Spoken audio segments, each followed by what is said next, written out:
Hi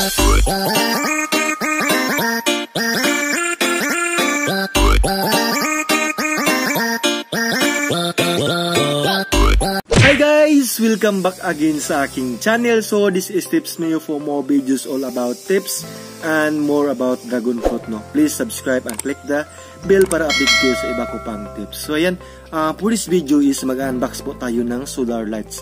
So this is my 2 times unboxing and how to install solar lights, no? Ito naman po yung bago nating i-unbox, yan, no? Itong solar lights at saka itong solar panel. Ayan. So yung solar panel guys, ito po yung kumukuha ng energy galing sa sunlight. Ayan, no. So kunting kaalaman guys, yung ibang tawag po sa solar lights ay tinatawag din na solar lantern or solar lamp. Ayan. So ano pang hinihintay natin? Mag-unbox na po tayo at saka kung paano ito i-install. So tara! Let's go! So, ayan guys, unahin po natin yung solar lights. Ito na po yung solar lights. So, itabi muna natin tong solar panel. Ayan. Diyan ka muna. So, unahin namin to. So, ayan. So, sa loob guys, meron siyang yan, no, remote control manual. Ayan. So, ayan kung paano gamitin. Ayan, meron po yung mga guide, no. So ngayon is ito na namang screw. Yan. So sa loob ng screw guys, meron siyang battery para sa ating remote control. Kasi yung mga solar lights po, meron po talaga yung remote control. Merong auto, meron ding on, off. Tapos gusto nyo yung 3 hours na palaging wala siyang detect. Pwedeng 3 hours, pwedeng 5 hours, 8 hours. Ano, pwede din yung i-full, pwede sang hindi i-full. Ayan, so meron siyang battery dito.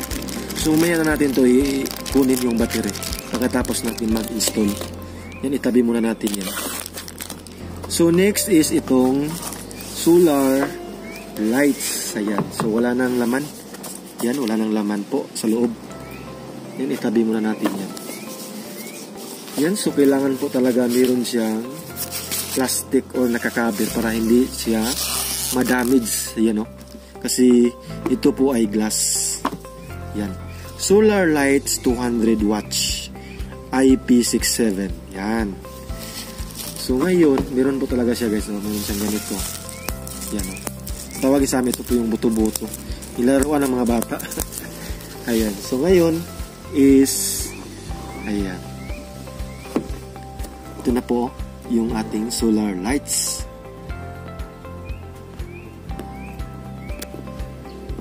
So, ayan guys, meron po siyang handle. Ito po yung handle niya. Yan, o. So, kailangan ikabit natin to. Yan, o. So, ito yung handle niya. So, kailangan ikabit natin siya dito. Kasi, mag-form po siya ng ganyan. Kasi easy to lagay na lang pag ganito po ang style. So ngayon, hanapin natin yung kanyang screw kasi nandito po sa yan, o. So yung mga screw is nakalagay po talaga yan sa plastic. So parang ito yung screw na dapat nating ilagay sa ating solar lights. Ito ata yung dalawa. Ayan. So ito. So ito yun guys. Ito yung screw na dapat natin ilagay dito sa bawat gilid ng solar lights, no? So kuha tayo ng isa. At saka ilagay natin dito. Ayan. Ayan. Ganyan lang. Easy lang guys. Hindi naman tayo mahirapan kasi mayroon ng manual kung paano gamitin. Ayan. So sa kabila din, mayroon din. So kailangan po talaga na ikabit natin yan. Para easy na lang. Yan. So yung gamit ko pang kuan guys, ito po yung alin. Yan. Ito po. So meron po ako ditong tools, itong alin. Ako po yung sa akin po ito. Bumili po talaga ako nito kasi kailangan po ito sa pag may motor ka, ganyan, ito po yung nabili ko. Kotak Pro Tools. Yan. Puro alin po yan. Merong 5, 6, 8. Yan. Dito na naman. Merong 4, 3, 2 and a half, 2, tapos 1 and a half. Kumplito po talaga yan sa size. No? So, gamitin natin is yung number 6. Yan. Ito number 6. Para pang higpit. Yan. Para mas solid po yung ating solar lights. No? Pasok lang natin dyan. Yan. Yan. So, okay na yan. So, sa kabila naman, napaka-importante po talaga yung alin. Alin po yung tawag nito. Yan. So, ayan. Nalagay na po natin yung ating stand. No? So, ganito na po yan ang mangyayari. Ganyan. Yan. Yan, ito na. Ito na po yung kalalabasan natin. Yan. So, tapos na tayo dyan. So, next naman natin gawin is yung solar panel. Yan. Itong solar panel, guys. Yan. Solar panel. So, open natin. Yan. Meron pa rin siyang ganito. Kailangan talaga merong cover, no? Para protect po. Hindi siya mabasag. Yan. So, sa likod, meron siyang ganito.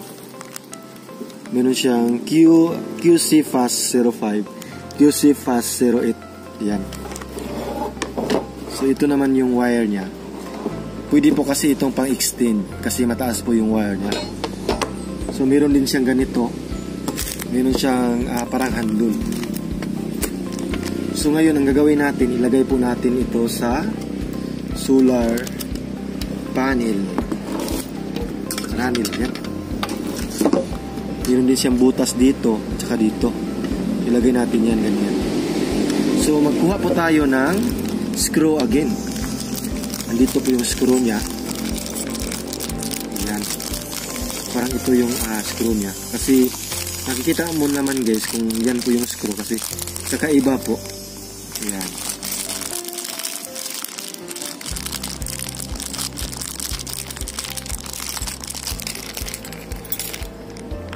Meron din siyang stopper. So, kunin natin yung stopper. Yun, itong dalawa. Ito po yung pang-stopper. Yan. So, unahin natin itong dito. Easy lang guys kasi ipasok mo lang yan. Unahin natin ito kasi mas easy tayo pag dito natin ipasok sa loob. Yan.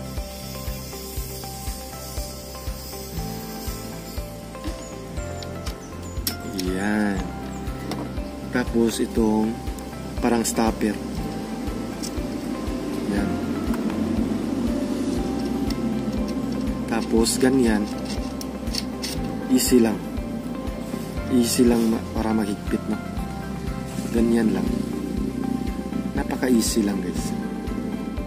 Ayan. So, sa kabila naman tayo. So, sa kabila is same pa rin. Ganyan pa rin. Ayan. So, ipasok natin to. May butas naman. Kaya hindi tayo mahirapan. So, ayan. Napasok na natin. Very good. So, next, lagay natin yung stopper. Ayan. Ito po yung stopper. Tapos, ito yung parang lock. Yes, ito yung pang lock. Ayan. Ganyan lang guys, ka-easy, no?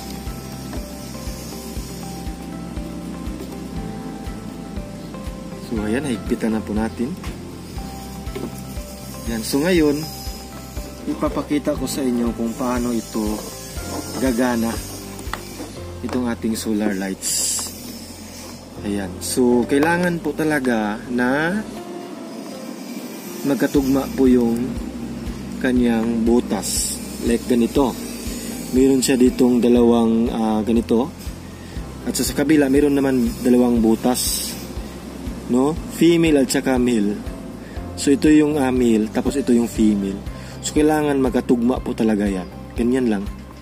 Easy na easy lang po talaga. Yan. Ayan. Tingnan nyo.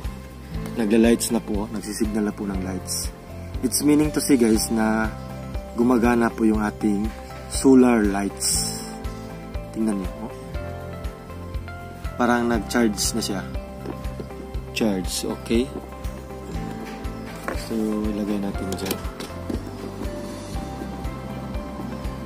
Ayan. So, ngayon, kailangan po is i-lock natin to. Ito. Kasi ito po yung, importante po kasi ito. Ito po yung magla-lock para hindi mabasa po yung ating, yung female at saka male. Ayan. I-lock natin ng mabuti. So, make it sealed na po talaga yan. No?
So, pwede natin iset sa 3 hours, pwede natin iset sa 5 hours, pwede natin iset sa 8 hours. Yan.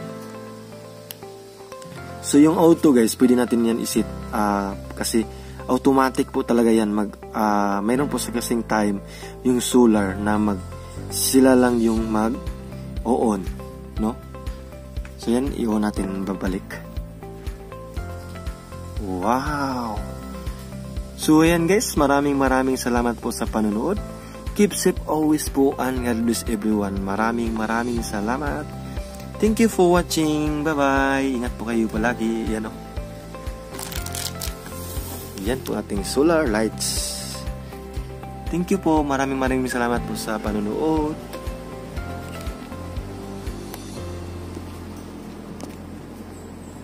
Bye-bye.